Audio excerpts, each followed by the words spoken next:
Al-khamisu tazkiyatun nafsi. Yang kelima, hal yang harus kita jaga lisan kita dari hal tersebut. Yang kelima adalah tazkiyatun nafsi, memuji diri sendiri. Ini adalah hal yang dilarang oleh Allah Subhanahu wa taala. Faqad qala Allah taala fala tuzakku anfusakum huwa a'lamu biman ittaqa. Di dalam Al-Qur'an Allah Subhanahu wa taala berfirman, fala tuzakku anfusakum, jangan kalian sucikan diri kalian dan jangan kalian puji-puji diri kalian sendiri. Huwa a'lamu biman ittaqa, Allah Subhanahu wa taala lebih mengetahui akan orang yang bertakwa. Nah, ini adalah biasanya yang seperti ini nih orang yang banyak prestasinya biasanya. Ya, penyakitnya orang yang banyak prestasinya, orang yang banyak perannya, orang yang memiliki ilmu, orang yang memiliki peran, orang yang mempunyai harta, orang yang pokoknya punya kelebihan. Ini penyakitnya biasanya tazkiyatun nafs. Ini kalau bukan karena saya nggak bisa ini. Ini kalau bukan karena saya dulu nggak jadi ini. Jadi ada tazkiyatun nafs, ada penyucian diri sendiri, ada pujian kepada diri sendiri. Ini ada penyakit yang jangan sampai keluar dari lisan kita. Sebagaimana kita tidak melihat orang muji dirinya sendiri, begitu juga orang lain tidak suka melihat diri kita ini memuji diri kita sendiri.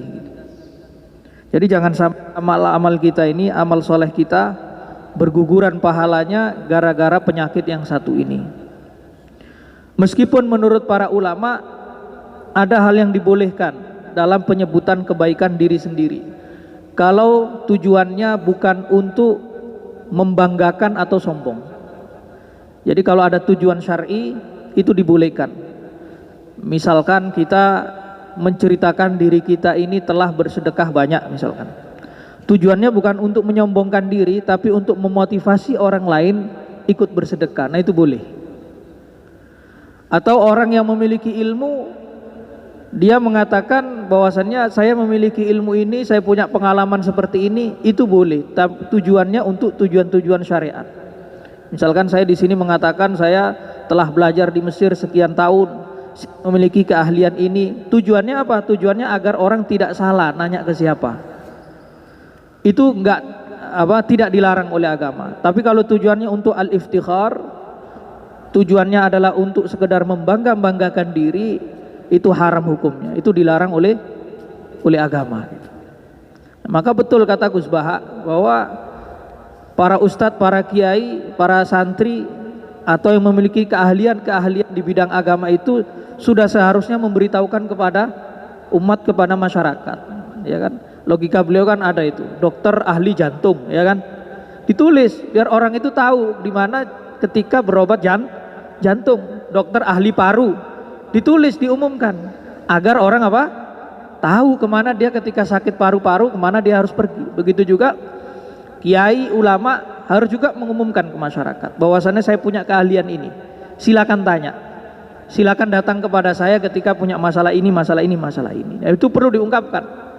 Jangankan persoalan syariat, bahkan Rasulullah SAW mengajarkan kepada Mu'adz bin Jabal itu kalau cinta kepada seorang muslim, bukan cinta-cinta yang antar lawan jenis, bukan. Itu sunnahnya diungkapkan. Ini bukan yang LGBT ya, bukan ya.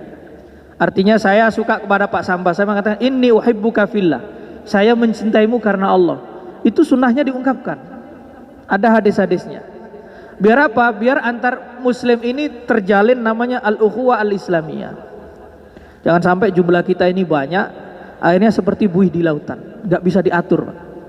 Islam ini banyak, termasuk di negara ini kan Islam ini mayoritas. Tapi dampaknya seperti apa? Apakah betul-betul Islam dengan syariatnya itu mengatur negara ini? Kan tidak.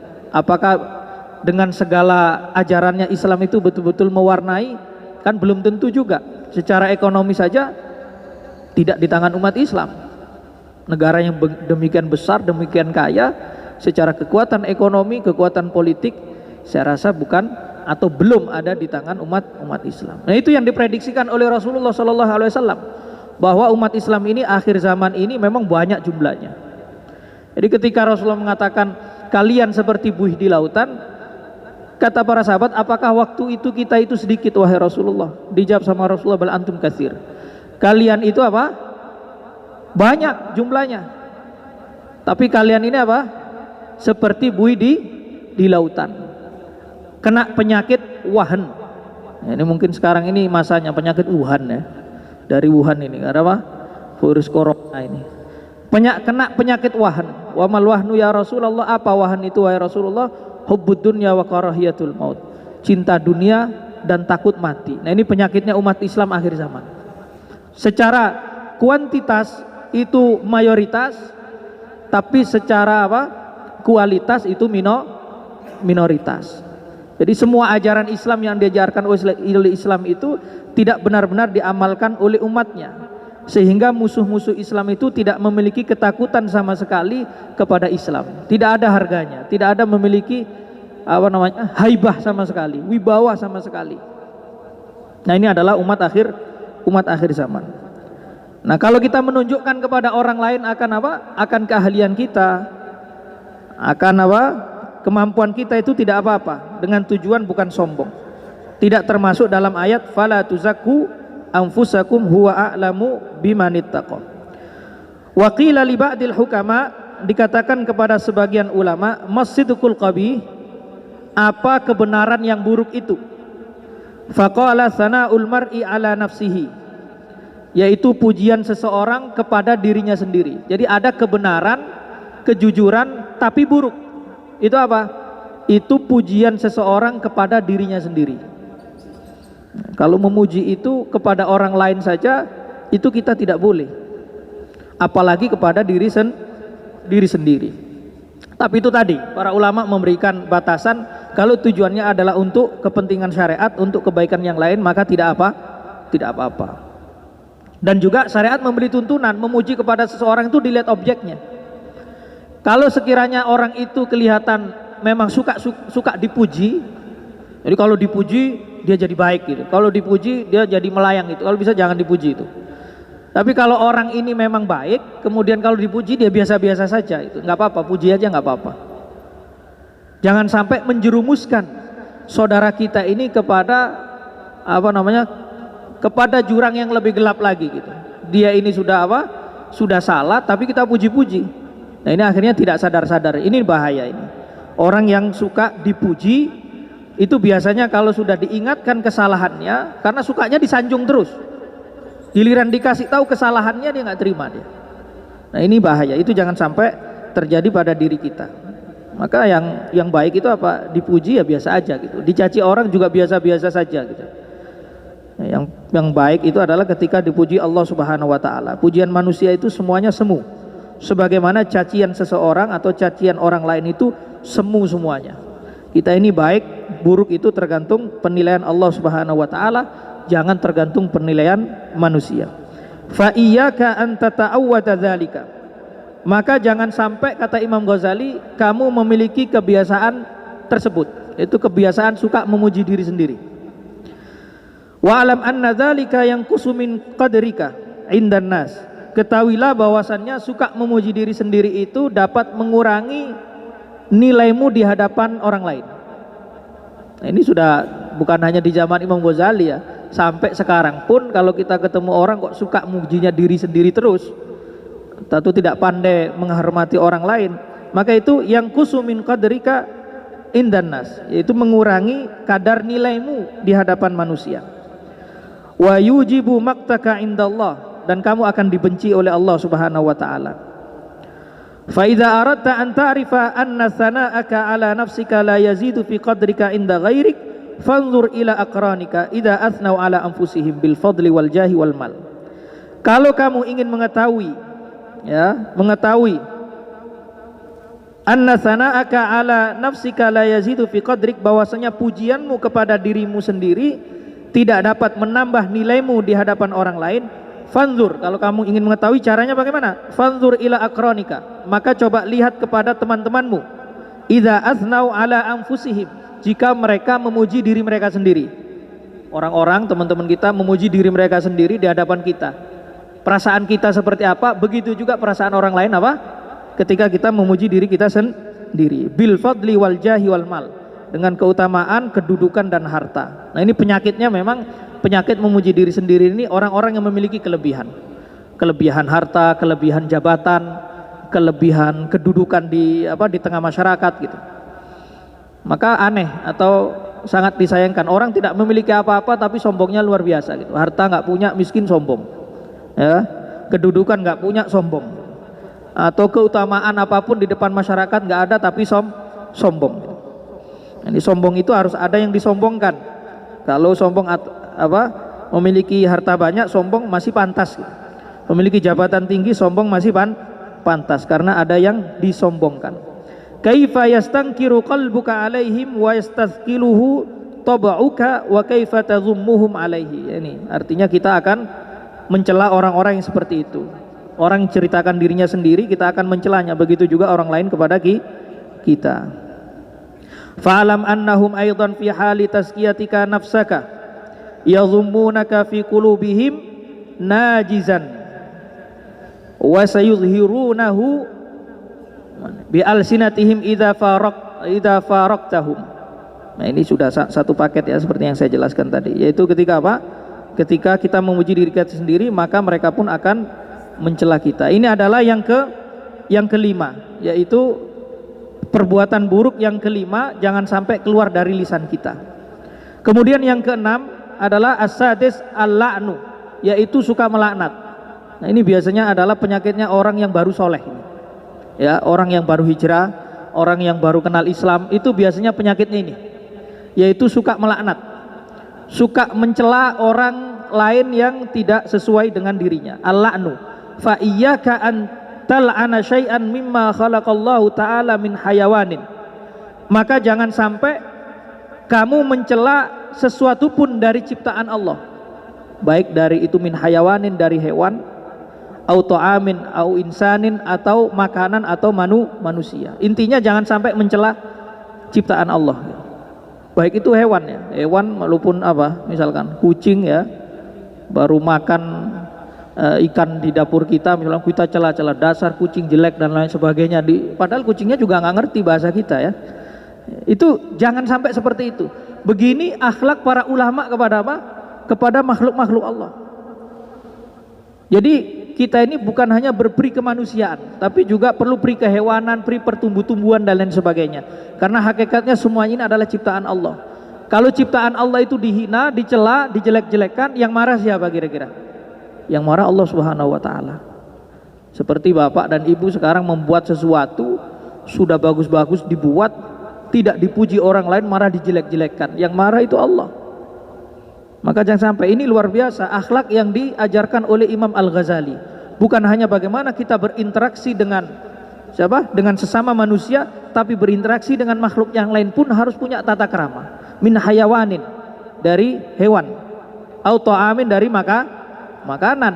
Misalkan istri masak nggak enak, kurang garamnya, kurang gulanya, kurang bumbunya, nggak usah dicela. Rasulullah itu kalau ketemu makanan, beliau suka beliau makan, nggak suka beliau tinggalkan, tanpa harus mencela makanan tersebut. Wah, ini makanan ini nggak enak ini, wah ini makanan ini dicela-cela. Apa fungsinya mencela seperti itu? Apa? Nggak ada manfaatnya. Justru itu adalah bukan akhlak seorang muslim.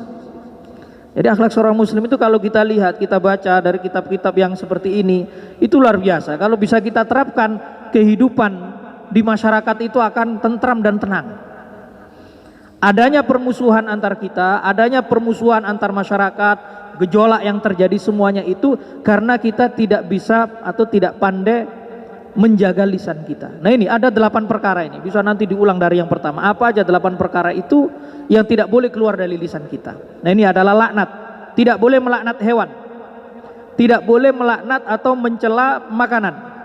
Au insanin bi'ainihi, tidak juga boleh mencela sesama manusia. Kalau ingin mengkritik seseorang, ingin mengoreksi seseorang, itu sifatnya. Kata para ulama itu kita benci kekafiran tapi tidak benci orang-orang kafir. Kita benci kefasikan tapi tidak boleh benci orang-orang fasik. Kenapa? Karena mereka sebelum meninggal dunia masih punya potensi untuk bertobat kepada Allah Subhanahu wa ta'ala gitu.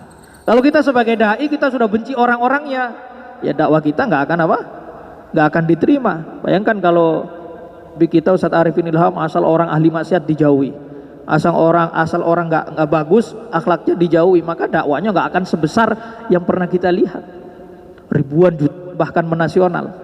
Justru orang-orang yang tidak ahli ibadah, orang-orang yang banyak maksiat, itu adalah lahan dakwah kita untuk didekati, bukan untuk dimusuhi. Karena pada hakikatnya juga kita tidak tahu sebenarnya nanti yang endingnya ketika meninggal dunia itu dia yang husnul khotimah atau kita yang husnul khotimah. Tuh jangan-jangan dia husnul khotimah, naudzubillah kita su'ul khotimah. Karena apa? Karena kesombongan kita. Asal melihat kejelekan orang lain, melihat yang tidak baik, itu dilaknat ya. Fala taqta bi syahadatika ala ahadin min ahlil qiblah bisyirkin au kufrin au nifaqin. Jangan sampai memutuskan, memastikan bi syahadatika dengan kesaksianmu ala ahadin kepada seseorang min ahlil kiblah, seseorang dari ahli kiblat, artinya seorang muslim, bisyirkin au kufrin au nifakin. Jangan sampai menuduh orang itu syirik, kufur atau munafik. Saya kira kalau nuduh orang itu syirik itu berkaitan dengan ideologi biasanya. Wah, berkaitan dengan ideologi. Karena ketika nggak sesuai dengan madhabnya, wah itu adalah syirik. Itu adalah penyembah kuburan misalkan. Oh itu adalah tukang meminta-minta kepada orang mati dan lain sebagainya, dituduh sebagai syirik. Au kufrin, atau menuduh orang ahli kiblat, orang muslim dituduh kufur hanya karena perbedaan pendapat saja. Itu kafir itu. Menuduh orang kafir itu tidak gampang. Kita menuduh orang yang muslim sebagai kafir itu tidak gampang. Kenapa? Karena dia memiliki kalimat yang sangat sakti, yaitu la ilaha illallah. Jadi kalau orang sudah mengucapkan la ilaha illallah, itu keluar Islamnya itu sulit, Pak.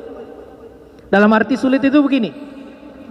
Jadi kalau kita melihat saudara kita melakukan hal-hal yang bersifat kekufuran, atau kita melihatnya itu, jadi kalau sudah seperti ini murtad ini kita tidak boleh serta-merta menuduh dia murtad atau keluar dari Islam.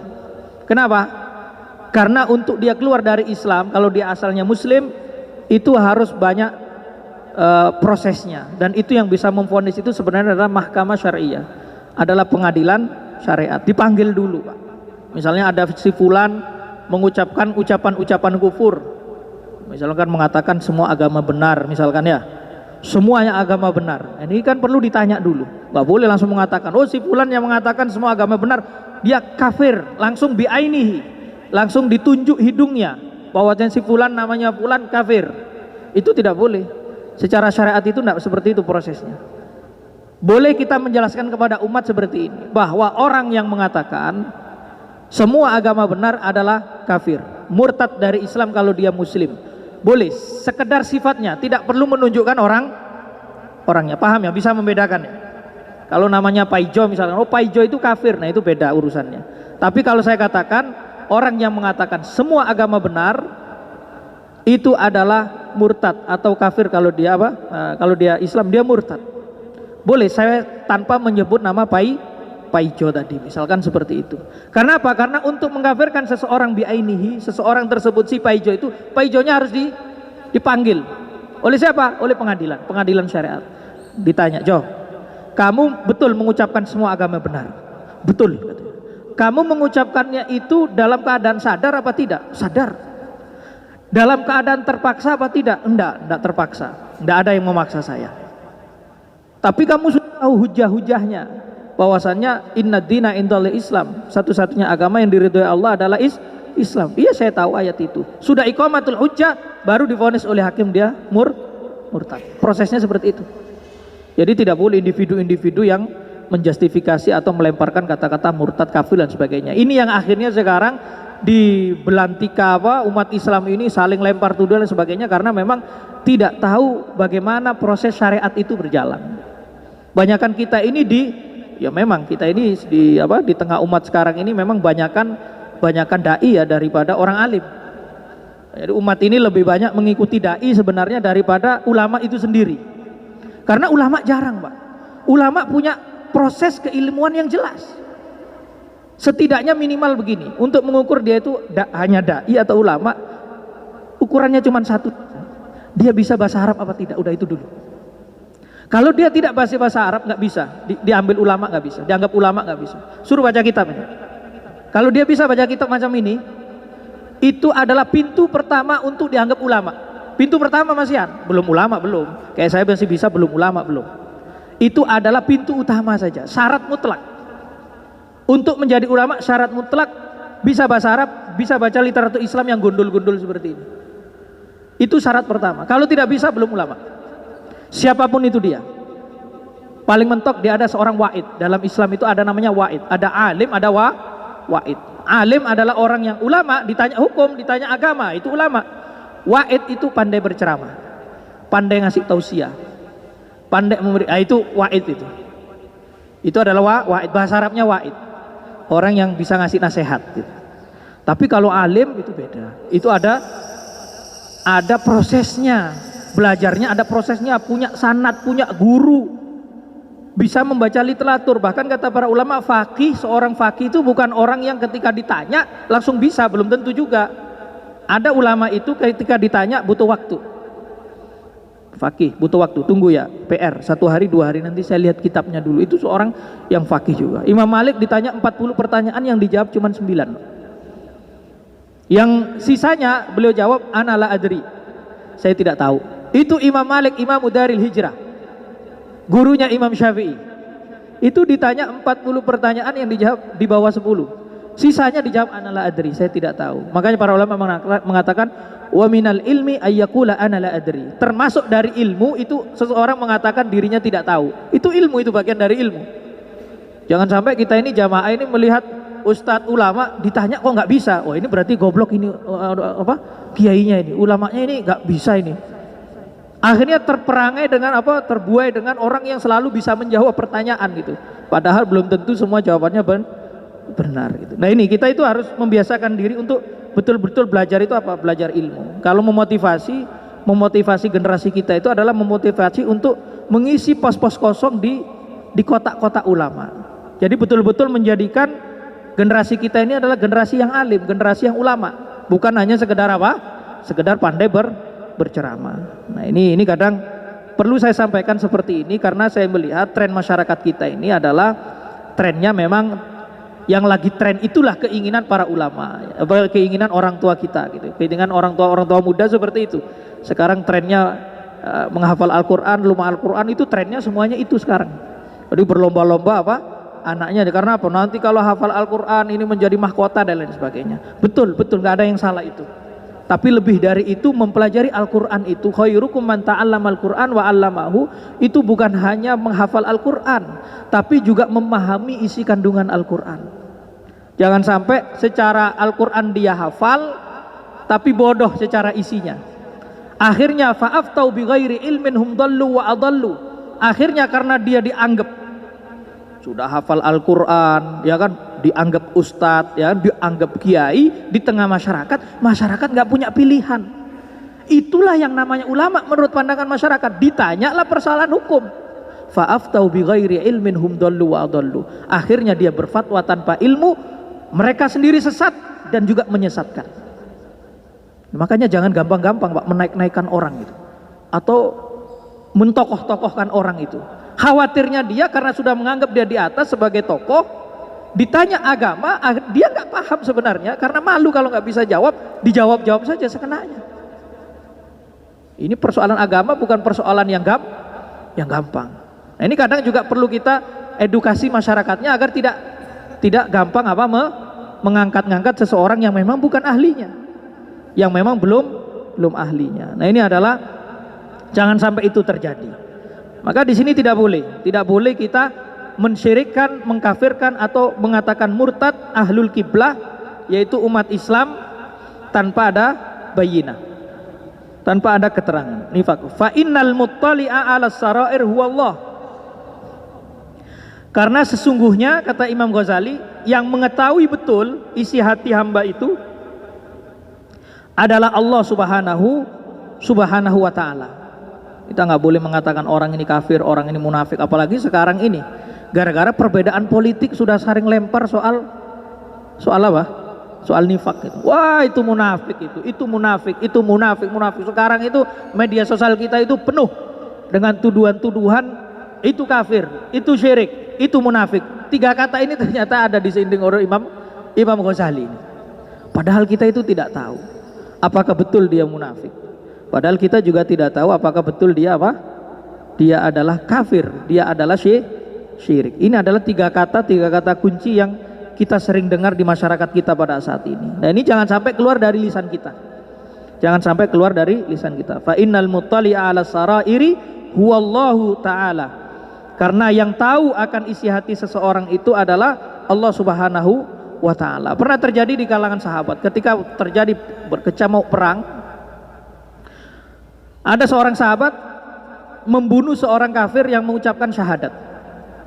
Jadi si kafir ini ketika sudah selesai, udah tinggal dibunuh saja, dia mengucapkan asyhadu alla ilaha illallah wa asyhadu anna muhammadar rasulullah. Dia mengucapkan 2 kalimat syahadat, tapi sama sahabat ini tetap dibunuh. Akhirnya kedengaran hal ini oleh Rasulullah Shallallahu Alaihi Wasallam, dan Rasulullah begitu sangat, kenapa orang yang sudah mengucapkan syahadat kamu bunuh? Padahal kalau orang sudah mengucapkan syahadat ini, kehormatannya, hartanya, semuanya itu dijaga, darahnya itu dijaga, dijamin oleh Islam. Tidak boleh kita mengganggu orang, harta orang yang mengucapkan syahadat, darah orang yang mengucapkan syahadat, kehormatan orang yang mengucapkan syahadat. Karena syariat Islam itu kompleks, menjaga kehormatan orang, menjaga nyawa orang, menjaga harta orang. Maka ini sahabat ini tetap dibunuh orang kafir itu yang sudah mengucapkan 2 kalimat syahadat. Kata sahabat ini, ya Rasulullah, dia mengucapkan syahadat itu tidak ikhlas, tidak tulus. Karena apa? Karena dia takut saya bunuh. Maka dia berpura-pura masuk Islam agar tidak saya bunuh. Agar tidak saya bunuh. Kata Rasulullah, asyaqaqta sadrahu. Apakah kamu telah belah dadanya itu sehingga kamu tahu maksud orang itu? Jangan-jangan dia tulus masuk Islam, walaupun di akhir-akhir ketika terdesak. Begitu akhlak Rasulullah Shallallahu Alaihi Wasallam. Kalau kita, logika kita ini lebih masuk akal ke yang sahabat tadi, ya nggak? Masuk akal yang sahabat tadi. Dalam kondisi perang ya, sudah terdesak baru asyhadu alla ilaha illallah. Masuk akal logikanya sahabat tadi. Dia itu hanya takut mati sehingga dia biar nggak mati mengucapkan syahadat. Logikanya masuk sebenarnya sahabat itu. Tapi bagaimana akhlak Rasulullah Sallallahu Alaihi Wasallam? Asyaqaqta sadrahu. Apakah kamu belah dadanya sehingga kamu tahu maksudnya? Rasulullah marah sekali. Nah begitulah Rasulullah mengajari kita. Jangan sampai Islam ininya benar, Islam itu benar. Memang benar, Islam itu benar, Islam itu mulia, Islam itu ya'lu wa la yu'la alaih. Ada di atas, nggak mungkin diungguli, itu Islam. Bukan muslimnya. Bahkan para ulama mengatakan al-islamu mahjubun bil muslimin.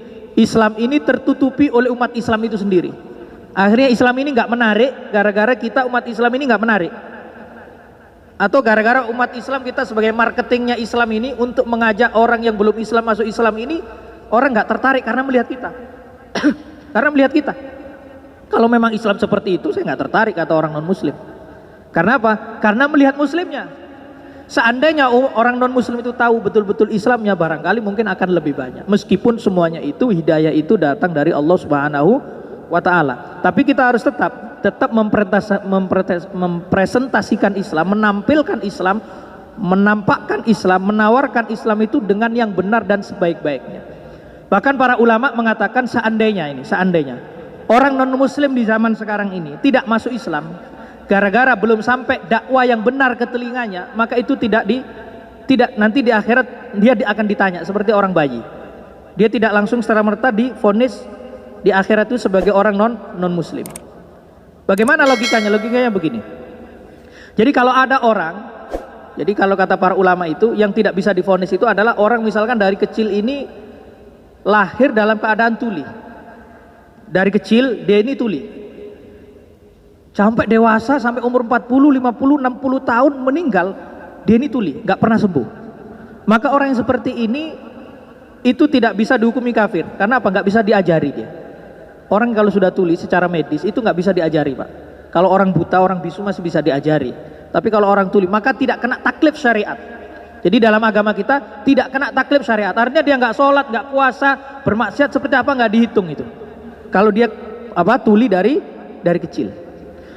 Atau orang ini belum sampai dakwah, dia tinggal di pedalaman, ya, dia tinggal di pedalaman, di hutan, di mana, nggak pernah ada dakwah sampai Islam ke sana. Maka orang seperti ini juga tidak kena taklif syariat. Seperti juga ahli fatrah. Makanya ada yang mengatakan pendapat yang mengatakan kedua orang tua Rasulullah itu ada di ahli fatrah, maka tidak apa? Tidak akan diazab oleh Allah Subhanahu wa taala. Karena fatrah itu apa? Masa antara kekosongan ya. Fatrah itu masa kekosongan. Begitu juga orang yang tinggal di pedalaman, tidak sampai dakwah Islam ke sana, maka dia tidak dihitung sebagai kafir. Ditambah oleh para ulama adalah orang yang tidak tinggal di pedalaman, tinggal bersama kita, tinggal di perkotaan, dia dengar Islam, tapi yang dia dengar Islam yang salah sehingga dia tidak tertarik masuk Islam, itu juga dimasukkan golongan ini. Itu tidak termasuk orang yang akan dihitung. Maka yang dimaksud dalam fikih itu tablughu dakwah, sampai kepadanya dakwah itu adalah ad-dakwah as-sahihah, dakwah yang benar, bukan sekedar dakwah, bukan. Karena Islam ini kan kelompoknya banyak, kelompoknya Islam ini banyak. Kalau kita baca Al-Milal wan Nihal milik Imam Syahrustani itu, masya Allah udah berapa itu. Kalau menurut hadis kan kita terpecah menjadi 73 golongan. Tapi kalau kita hitung di kitab Milal wan Nihal itu udah ratusan sudah Pak. Di Indonesia saja kalau kita sebut golongan, nanti ada golongan NU, golongan Muhammadiyah, golongan Persis, masuk golongan banyak sekali. Di Indonesia saja sudah berapa gitu, yang menisbatkan kepada Islam, kalau itu dianggap firqah, tapi itu bukan firqah ya. Nah, jadi itu karena banyaknya kelompok-kelompok dalam Islam ini, tentu saja di antara kelompok-kelompok tersebut dakwanya itu tidak sahihah, dakwanya itu tidak benar, sehingga kalau orang tidak masuk Islam gara-gara dakwah mereka, tidak dihitung oleh kata para ulama itu. Tidak dihitung apa? Tidak dihitung kena taklif tadi. Fa innal muttali' ala sarair huwallah, yang mengetahui hati seseorang adalah Allah Subhanahu wa taala. Fala tadkhul bainal ibad wa bainallahi taala. Maka jangan, atau fala tadkhul bainal ibad wa bainallah, jangan kamu ikut campur urusan yang antara urusannya Allah dengan hambanya. Itu biar Allah saja itu. Kita itu nahkum bidzawahir, kita itu menghukumi yang zahir-zahir saja. Jadi apa? Wallahu yatawallas sarair. Allah yang apa? Menghukumi hatinya. Karena urusan kafir, nifak dan munafik tadi, kafir, syirik, nifak kan urusan hati. Ya kita tidak tahu, kita tidak tahu. Wa alam annaka yaumal qiyamah, ketahuilah bahwasannya kamu pada hari kiamat nanti, la yuqalu laka lima lam tal'an fulanan, kamu tidak akan ditanya kenapa kamu tidak melaknat fulan. Itu enggak masuk pertanyaan akhirat, Pak. Enggak masuk pertanyaan akhirat. Jadi kalau kita itu nanti di akhirat diadili oleh Allah Subhanahu wa taala, itu salah satu pertanyaannya itu tidak ada pertanyaan kenapa kamu dulu tidak melaknat fulan. Enggak ada. Artinya walaupun kita selama hidup kita itu enggak pernah melaknat atau mencela siapapun, itu justru bagus dan tidak menjadi beban kita di akhirat. Lima latalan fulan walima sakatta anhu, kenapa kamu diam saja? Ya, akan apa? Kejelekan orang tersebut. Ballau lam tal'an iblis tula umrika walam tashtagil lisanaka bi dzikrihi lam tus'al anhu, kata Imam Ghazali. Bahkan seandainya kamu seumur hidup sampai mati tidak pernah melaknat iblis, maka kamu tidak akan ditanya oleh Allah Subhanahu wa taala kelak di akhirat. Maka kita ini sibukkan diri kita ini dengan hal-hal yang kita ini akan ditanya. Jangan sibukkan diri kita ini kepada hal-hal yang kita ini nanti ini kita tidak ditanya. Kalau kita berdakwah itu sebenarnya tidak usah terlalu baper atau terlalu ngotot. Karena apa? Tujuan kita itu wama alaika illal balagh. Rasul itu diutus itu hanya untuk menyampaikan, tidak untuk memutuskan. Innaka lan tahdi man ahbabta walakinallaha yahdi may yasha. Urusan orang itu melakukan, itu urusan nomor sekian. Kewajiban kita sebagai muslim adalah menyampaikan ilmu, menyampaikan dakwah, bahwa orang itu mau mengikuti atau tidak itu bukan urusan kita. Jadi tidak perlu memaksa-maksa orang, tidak perlu memaksa-maksa orang atau sampai akhirnya membawa diri kita ini ke dosa yang lain. Misalkan orang itu sudah saya ajak begini-begini kok dia nggak mau dan sebagainya, akhirnya dosanya apa? Dosa ghibah jadinya. Ya. Padahal seandainya kita berhenti pada dakwah yang pertama, kita sudah dapat pahala. Misalkan ada orang minum khamr, ya kan? Minum khamr, tetangga kita minum khamr, kita ingatkan. Khamr itu bahaya, khamr itu haram, kita dakwai, jangan seperti itu dan sebagainya. Udah selesai. Masih minum khamr lagi, kita dakwai lagi 1 sampai 3 kali udah. Setelah itu udah selesai. Bahwa dia mau terus, yang penting kita apa? Kita dakwai. bahwa kemudian dia tidak mau menerima dakwah kita, itu urusan dia. Karena yang kita akan ditanya tentang apa? Tentang dakwah kita, bukan tentang sadarnya dia. Kalau sadarnya dia bukan urusan kita. Karena apa? Itu tergantung kepada hidayah, tergantung kepada petunjuk Allah Subhanahu wa taala. Ya, tidak sampai ditanya oleh Allah Subhanahu wa taala. Yang ditanya kepada kita oleh Allah Subhanahu wa taala ya kewajiban-kewajiban kita. Salat kita, puasa kita, tanggung jawab kita, ya, kepada keluarga kita apakah sudah menafkahi, ya. Kemudian kepada tetangga kita apakah kita sudah berbuat baik, kepada teman-teman kita apakah kita sudah berbuat baik. Itu yang akan ditanya. Bahwa keburukan-keburukan orang lain tidak akan ditanya kepada kita, kecuali kalau kita tidak pernah tidak pernah mendakwakan sama sekali, itu juga ditanya. Kita punya ilmu, habis ngaji halaqah subuh seperti ini, punya ilmu yang yang bisa kita serap, kemudian kita tidak dakwakan kepada orang lain, itu juga masuk dalam kategori kitmanul ilm. Itu juga urusannya bahaya juga itu. Menyembunyikan ilmu itu juga sanksinya besar juga itu. Jadi kita punya ilmu sebanyak apapun atau sesedikit apapun, itu kalau bisa disampaikan, minimal kepada keluarga kita, kepada istri kita, kepada anak kita, kepada tetangga kita, minimal kita itu ada apa? Ada tabungan kita dalam berdakwah atau mengajak orang kepada jalan Allah Subhanahu wa taala. Ya untung-untung kalau orang itu sadar akan dakwah kita. Nah itu jariahnya luar biasa itu. Itu masuk kategori kepada ilmun yuntafa'u bihi. Jadi diantara tiga yang akan tetap mengalir ketika kita meninggal dunia. Yang pertama apa? Sedekah jariyah. Yang kedua ilmun yuntafa'u bihi. Yang ketiga adalah apa? Waladun soleh. Dua yang pertama itu kita bisa usahakan ketika kita masih hidup. Kita masih hidup, perbanyak sedekah jariyah. Kita masih hidup, perbanyak mencari ilmu, ajarkan, amalkan, ajarkan. Jadi manfaat di dalam ilmu itu adalah ilmu yang kita amalkan dan ilmu yang kita ajarkan, dan orang lain mendapatkan manfaat. Ilmun yuntafa'u bihi. Ada orang, misalkan kita punya orang tua meninggal dunia, kalau kita lihat-lihat kok jariyahnya orang tua kita ini kurang. Dan orang tua kita ini orang biasa saja, bukan orang yang berilmu, sudah meninggal. Ya, sudah meninggal.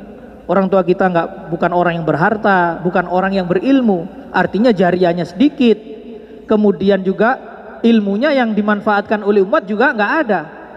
Setidaknya masih ada kesempatan orang tua kita ini memiliki satu hal yang tidak akan terputus, yaitu waladin soleh, yaitu anak yang soleh. Kenapa? Karena kita masih hidup.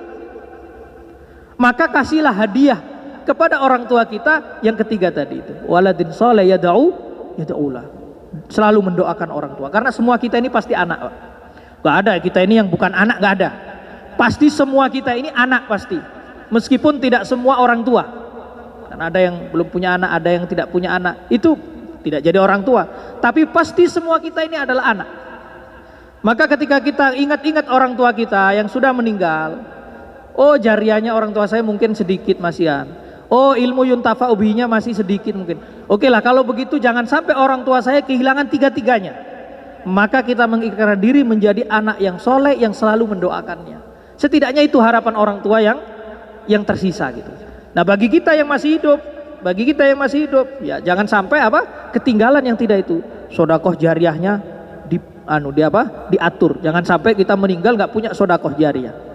Bangun masjid, bangun apa lagi, bangun pesantren, ada punya harta, sumbangkan ke hal-hal pos-pos yang sekiranya itu menjadi menjadi dawam, langgeng. Ini nih luar biasa ini ya. Jadi yang bangun ini Muammar Gaddafi ya, yang bangun masjid, siapapun yang bersedekah kepada masjid itu menjadi amal jariyah yang langgeng. Maka kata para ulama itu kalau bisa, kalau di sini alhamdulillah tidak ya. Kalau di kampung itu biasanya orang punya kas masjid itu bingung, Pak. Semuanya itu untuk pembangunan akhirnya.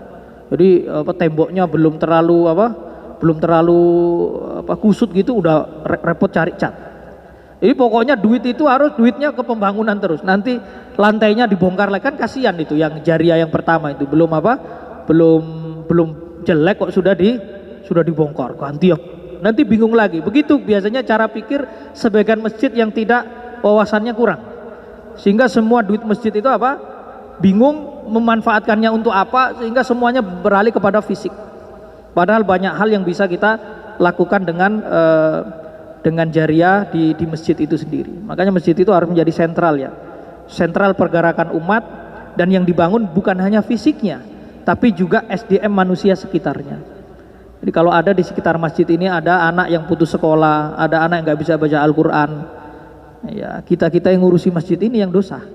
Ya, ada orang kelaparan misalkan, ya kan? Ada orang kelaparan, ada janda misalkan kelaparan, nggak ada yang menafkahi, ada yang kelaparan dan lain sebagainya. Itu yang dosa adalah kemudian yang dosa ada yang ngurusi masjid, apalagi misalkan masjid kasnya besar. Nah di situ adalah pengelolaan, butuh pengelolaan yang bagus ya. Nah jadi itu. Walam tutalib bihi yaumal qiyamah. Kamu tidak diminta kelak hari kiamat untuk menjelek-jelekan orang lain, tidak diminta. Wa idza la anta ahadan min khalqillahi ta'ala tulibta bihi wala tudmin syai'an mimma khalaqallahu ta'ala faqad kana an-nabiy sallallahu alaihi wasallam la yadhumma at-ta'ama ar-radiqat. Nabi sallallahu alaihi wasallam tidak pernah mencela makanan yang buruk sedikit pun. Tidak pernah. Tidak pernah mencela makanan sedikit pun. Ada seorang ulama di Jawa Timur itu dinikahkan dengan putri kiainya. Ini kisah nyata ini. Ini kisah nyata. Ulama besar, tidak perlu saya sebutkan. Ini bisa kita contoh. Ulama besar ini dinikahkan dengan putri kiainya. Putri kiainya ini nggak mau dengan ulama ini. Jadi ulama ini ceritanya santrinya ya, santri bapaknya perempuan ini. Karena kiai ini melihat santrinya luar biasa, akhirnya dinikahkan dengan putrinya. Tapi putrinya nggak mau, sejak awal itu tidak mau. Jadi pernikahan agak terpaksa begitu, bukan agak ya, memang pernikahan terpaksa.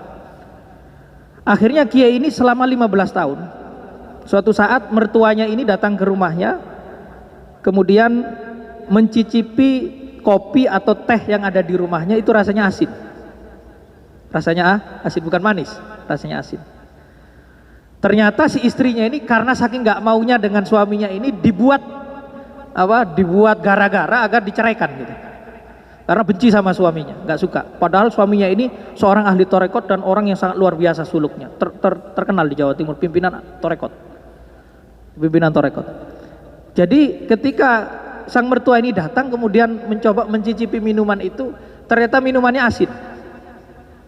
Langsung kepikiran ditanya menantunya tadi yang santrinya juga, kamu minum asin seperti ini sudah berapa lama gitu? Sudah 15 tahun gitu. Sudah berapa? 15 tahun. Dan dia tidak pernah protes kepada istrinya, bahkan kepada mertuanya, dinikmati aja kehidupan itu. Kira-kira bisa nggak kita ini? Kita ini dimasakin istri ya, kurang asin protes, nggak ada teh, nggak ada kopi, pagi-pagi udah protes gitu. Jadi kayak pembantu istri kita itu. Alangkah nggak beruntungnya dapat kita kan begitu. Jadi kalau ini 15 tahun asin, dia tidak memikirkan itu. Karena apa? Karena itulah orang yang sudah hatinya itu langsung tertaut kepada Allah Subhanahu Wa Taala. Itu halal seperti itu biasa, nggak dibesar-besarkan. Hal yang besar menurut ahlillah, menurut orang yang dekat dengan Allah, yang besar pun di dunia ini dianggap kecil. Apalagi yang kecil. Kita karena nggak dekat dengan Allah, yang kecil dibesar-besarkan. Akhirnya kita ini kayak punya banyak masalah di dunia ini. Karena apa? Yang kecil dibesar-besarkan. Rasulullah itu hidupnya simpel. Kalau pagi habis subuh begini, datang ke istrinya, ke Aisyah. Aisyah, ada makanan nggak? Kalau ada saya makan, kalau nggak ada saya puasa. Simpel hidupnya. Itu kehidupan orang terbaik nomor satu, bahkan makhluk terbaik ciptaan Allah itu Rasulullah SAW. Hidupnya sesimpel itu. Datang ke istrinya, ada makanan, kalau enggak saya puasa sunnah. Makanya puasa sunnah itu boleh niatnya setelah fajar, atau boleh niatnya jam 7, jam 6, jam 8 boleh. Itu puasa sunnah ya, bukan puasa wajib. Kalau puasa wajib itu harus itu harus niatnya itu malam hari. Itu maghrib sampai subuh harus ada niat di sana. Itu begitu simpel Rasulullah SAW. Tidurnya di atas pelepah kurma. Simpel. Kalau kita kan tidak. Semuanya itu serba ribet. Yang membuat ribet kehidupan kita itu ya karena ekspektasi kita. Tidur harus enak, makan harus enak, minum harus enak, semuanya harus terjadi. Maka kehidupan kita itu ribet. Dan semuanya berkaitan dengan halal duniawi. Maka ini tahadusan bin nikmah. Kalau saya sama istri saya itu sudah punya perjanjian sejak awal. Perjanjiannya itu apa? Saya bilang, kamu tidak wajib masak, tidak wajib bersih-bersih rumah, tidak wajib apapun. Kewajibanmu hanya melayani saya, nanti melahirkan anak saya, 2 saja kewajibanmu. Sehingga apa? Sehingga kalau istri saya mengatakan saya tidak masak, saya biasa aja. Tidak mau cuci piring, biasa aja. Meskipun dia pasti cuci piring, pasti masak gitu. Tapi saya punya kontrak dengan istri saya bahwasanya istri saya bukan, kamu nggak perlu itu. Kamu nggak perlu masak, kamu nggak perlu cuci piring, kamu nggak perlu ngurusin rumah, ngepel, semuanya nggak perlu. Itu urusanku. Itu urusanku. Maka ketika saya sibuk, sekarang saya carikan pembantu karena ngurusi rumah. Karena istri saya memang alhamdulillah lagi hamil. Jadi itu cara kita apa? Cara kita apa? Ini tahajud bina, bukan saya untuk tazkiyatun nafas ini ya kan, babnya tazkiyatun nafas tadi. Itu biar kita itu apa? Biar kita itu benar gitu cara hidupnya. Jadi biar kita itu tidak istibdad, kita itu tidak menyusahkan istri, kita itu tidak menikahin perempuan tujuannya untuk seperti pembantu. Kalau enggak kita marahin, kita enggak gini, enggak usah marah, enggak usah meninggi suara. Kecuali kalau istri kita mulai melenceng dari syariat, boleh kita marah, bahkan wajib kita marah. Wajib kita marah. Tapi kalau urusan hal-hal yang bersifat duniawi, ngapain? Itu saya dulu terinspirasi. Ini kenapa saya seperti itu? Karena saya terinspirasi oleh tokoh nasional, saya sebutkan, yaitu namanya Habib Salim Assegaf. Meskipun beliau adalah pimpinan partai ya, partai Islam ya. Tapi saya pernah dapat cerita, ya. Saya pernah dapat cerita. Habib Salim Assegaf itu ceritanya, kalau pulang dari dakwah malam hari, itu saya diceritain orang dekatnya gitu. Kalau tidak ada makanan di rumahnya, beliau itu simpel, langsung ngambil supermi, beliau masak sambil terus selesai. Tidak pernah protes kepada istrinya. Pelajaran ini saya dapat mungkin sekitar tahun 2004-2005an. Awal-awal saya di Mesir. Saya diceritain tentang kisah itu. Dan kisah itu begitu sangat menyentuh sekali. Menyentuh sekali. Jadi pertama hal, saya tahu fikihnya tapi belum pernah dengar cerita tokoh yang mempraktekkan begitu loh. Ketika ada tokoh yang mempraktekkan, tokoh nasional mempraktekkan, sesibuk apapun dakwah beliau di luar, ketika pulang nggak ada makanan, beliau tidak pernah protes kepada istrinya. Beliau simpel, ada mie makan mie, ada apa dia makan apa, simpel seperti itu. Itu yang membekas pada diri saya, sehingga waktu itu saya pikir berikrar kalau nanti punya istri itu mungkin saya harus seperti itu gitu. Jadi apa? Tidak boleh membuat istri itu apa? Kecapean, tidak boleh membuat istri itu apa? menjadi seperti pembantu gitu. Jadi kalau ada makanan dimakan, nggak ada ya sudah gitu. Bahkan istri itu kalau menyusui anak pun dia minta apa? Dia minta bayaran kepada kita, itu kita wajib masih bayaran gitu. Jadi jangan enaknya saja ya. Jadi kalau laki-laki ini kadang karena merasa kuat, laki-laki ini merasa apa? Merasa pimpinan gitu. Dia kadang diktator dia. Nah, dia istrinya itu udah kayak pembantunya, istrinya itu. Kayak pembantunya, dia takut dan lain sebagainya. Itu nggak boleh. Sehebat apapun, kata Rasulullah, khairukum li ahli. Sebaik-baik kalian, kata Rasulullah, adalah yang paling baik kepada istrinya. Jangan di luar baik ya, masyarakat baik, ahli sedekah, kita ahli sholat wajib, sholat sunnah gini, tapi sama istrinya gagal. Sama istrinya gagal. Maka yang paling kita itu penting sekarang itu Pak, mikir masing-masing kita ini sebagai laki-laki. Kira-kira kalau istri kita ditanya jujur gitu, ini suami ibu ini baik apa enggak? Itu pikirkan Pak. Jangan sampai nanti salah satu yang bersaksi adalah orang terdekat kita, suami saya itu enggak baik orangnya. Itu jahat dia itu dia begini. Jangan sampai orang yang terdekat itu harus bersaksi menjadi bahwasanya kita ini suami terbaik. Nah itu prestasi itu baru.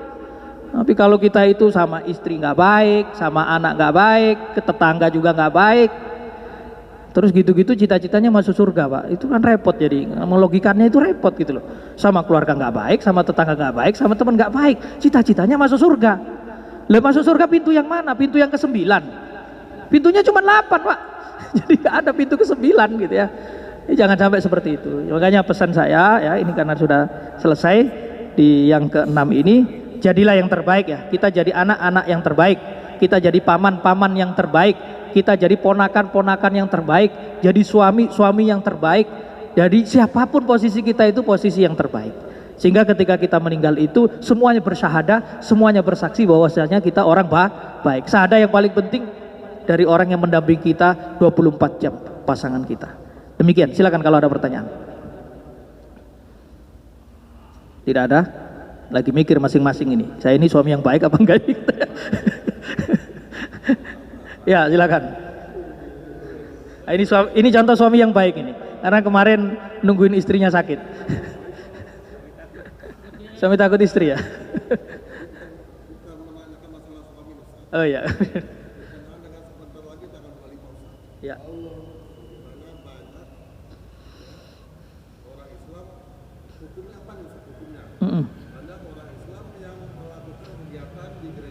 Ya. Ya.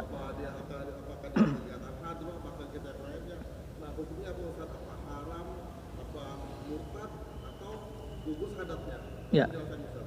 Ya, ini terkait kita menghadiri perayaan Natal lah, begitu ya, kita sebut, bukan tanggal 25 lah ya, perayaan Natal gitu.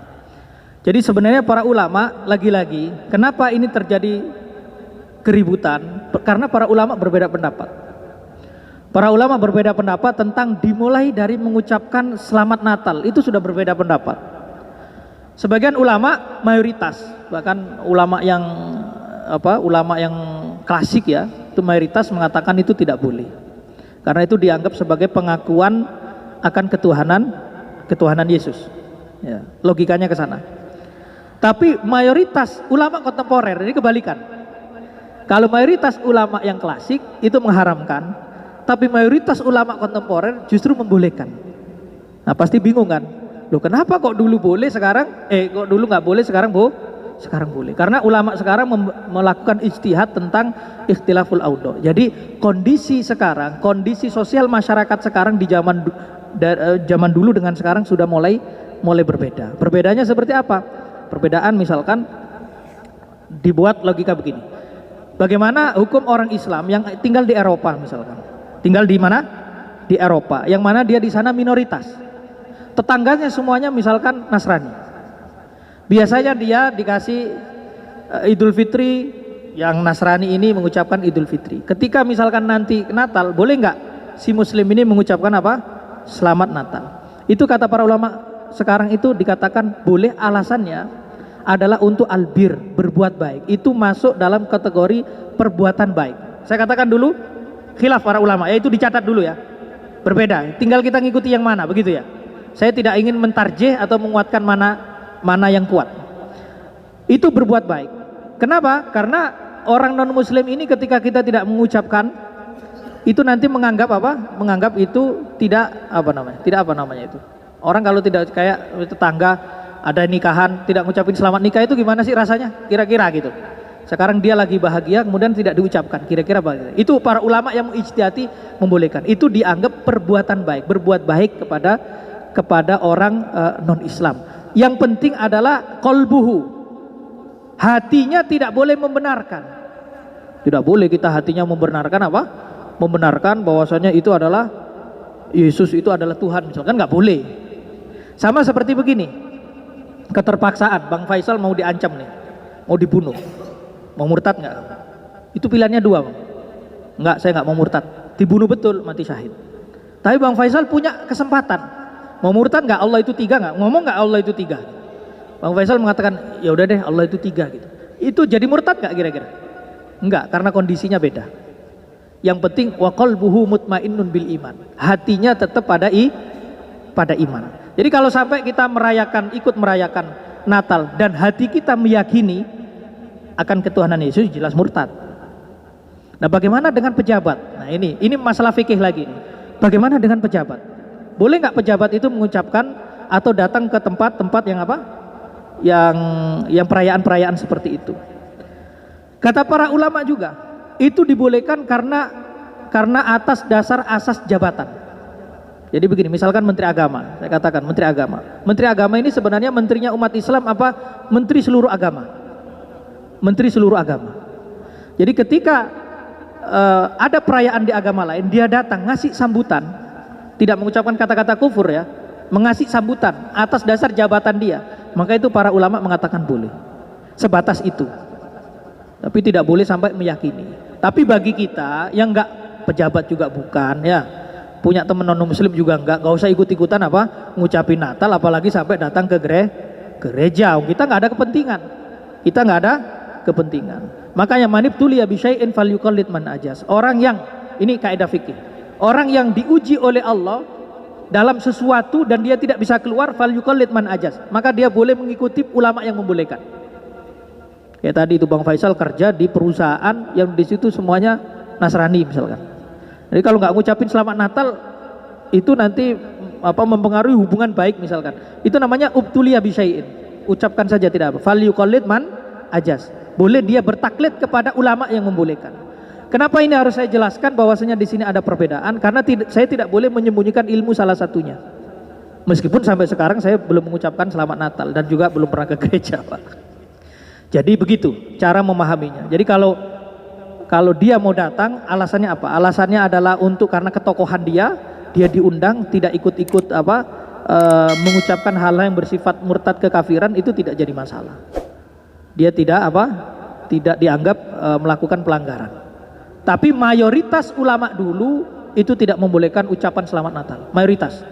Tapi mayoritas ulama sekarang itu membolehkan. Saya katakan sekarang mayoritas bagaimana? Itu kiblatnya adalah kepada ulama dunia. Saya katakan ulama sekarang mayoritas kiblatnya kepada ulama dunia. Jadi ulama tokoh-tokoh dunia yang besar-besar, baik Saudi, Yaman, Mesir, Syria, Maroko, tokoh-tokoh besarnya, ulama-ulamanya itu zaman sekarang itu membolehkan ucapan selamat Natal. Itu saya katakan mayoritas. Ukurannya adalah ukuran kibarul ulama, pembesar para ulama di dunia Islam, dari Saudi, Mesir dan sebagainya. Di Al-Quran dibilang Allah bilang langit ini hampir hancur, Ya. bumi ini hampir pecah, Ya. bumi ini hampir terbelah. Ketika Allah dikatakan Ya. punya anak. Ya. Makanya salah satu hikmahnya kenapa setiap Desember ini banyak bencana. Ya. Setiap Desember ini banyak bencana karena ayat itu tadi. Itu sekedar istimbat aja ya, sekedar pemahaman tafsir saja. Kenapa kita renung-renungkan setiap Desember ini pasti banyak muncul bencana. Mungkin ya karena ayat tadi itu menjelaskan seperti itu. Memang sepertinya ya kita itu lagi-lagi kembali kepada pilihan Bang ya. Kalau saya pribadi sih saya masih tetap memegang sampai detik ini. Saya nggak punya jabatan, saya nggak punya kepentingan untuk ke gereja, saya nggak punya kepentingan untuk mengucapin selamat Natal, saya nggak melakukan itu, ya sampai batas ini. Tapi kan kita tidak boleh menutup mata ada alasan dan ilmu yang lain yang dipakai alasan oleh beberapa ulama itu, yang mungkin kita nggak tahu. Mungkin suatu saat misalkan, suatu saat saya ada di posisi menteri agama misalkan, atau di posisi presiden, yang harus diundang datang ke umat lain, maka itu harus datang.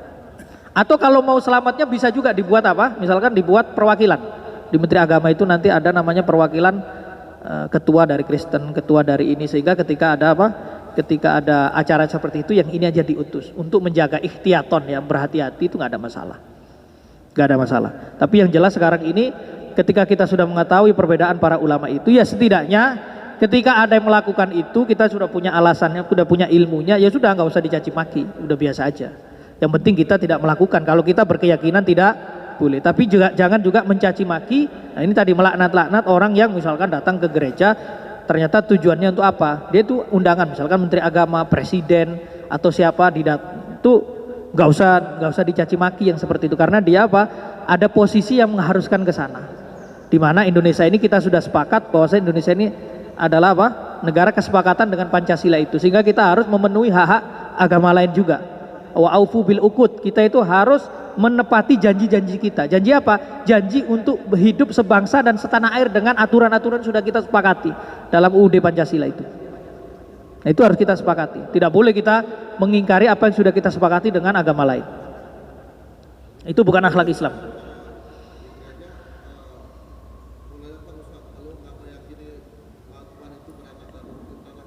Iya, makanya kita posisinya apa dulu? Bang Faisal kalau nggak ada urusan ke gereja, jangan usah ke gereja. Kalau Bang Faisal diundang atas dasar misalkan Bang Faisal bupati misalkan, nggak apa-apa datang. Tapi kalau Bang Faisal ujuk-ujuk ikut perayaan ini perayaan itu buat apa gitu ya? Buat apa? Jadi itu mungkin nanti masuk bab-bab yang bersifat darurat ya, untuk menjaga hubungan baik dengan agama lain. Masuk yang darurat. Jadi kalau tidak betul-betul darurat nggak usah. Apalagi kita ini di Azikro ini ya nggak penting banget itu ya. Ya biarin aja, lakum dinukum waliyadin, ya kan begitu kan. Agamamu, agamaku, ya sudah, ibadah masing-masing. Toleransi bisa dipupuk dengan cara yang lain. Baik, ada yang bertanya lagi? Enggak ada. Kita doa. Bismillahirrahmanirrahim. Allahumma shalli ala sayyidina Muhammad wa ala sayyidina Muhammad walhamdulillahirabbil alamin. hamdan yuafi ni'amahu wa yukafi mazidah. Ya Rabbana lakal hamdu kama yanbaghi li jalalikal karim wa azim sultanik. Allahumma inna nas'aluka salamatan fid din wa afiatan fil jasad wa ziyadatan fil ilmi wa barakatan fil rizqi wa taubatan qabla al maut wa rahmatan indal maut wa maghfiratan ba'dal maut. Allahumma hawwin alaina fi sa'ratil maut wa najata minan nar wal afa indal hisab. Rabbana la tuzigh qulubana ba'da idh hadaytana wa hab lana min ladunka rahmah innaka antal wahhab. Allahumma arzuqna fahman nabiyyin hifdzal mursalin wa ilhamal malaikatil muqarrabin bi rahmatika ya arhamar rahimin ya azim ya azim ya azim ighfir dzambal azim fa innahu la yaghfiru dzambal azim illa al azim. Allahumma a'inna ala dzikrika wa syukrika wa husni ibadatik. Allahumma hdina wahdi bina waj'alna sababan liman ihtada. Allahumma ighfir lana wal walidina masyayikhina warhamhum kama rabbawna shighara. Allahumma ighfir lana wal walidina masyayikhina warhamhum kama rabbawna shighara. Allahumma ighfir lana wal walidina masyayikhina warhamhum kama rabbawna shighara. Rabbana atina fid dunya hasanah wa fil akhirati hasanah wa qina adzaban nar. Subhana rabbika rabbil izzati amma yasifun wa salamun alal mursalin walhamdulillahi rabbil alamin. Al-Fatihah.